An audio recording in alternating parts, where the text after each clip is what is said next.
myself away. I had nothing to confess, but I had a lot to say. I said, dear Father, you gave your years to God instead of love, and I gave my heart away to her, and she only used it up. He said, it's final, you fill your heart with love instead of hate. You did your best, and that's all that we can do.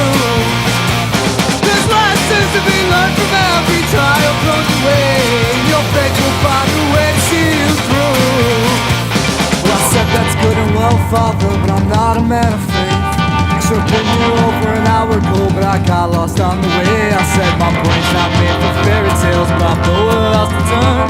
I'm not here for the gospel, I just needed a wise word. He said, my son, you didn't tip your hand when you walked into the door. I knew right then and there that you were the man of God. But the difference is the size.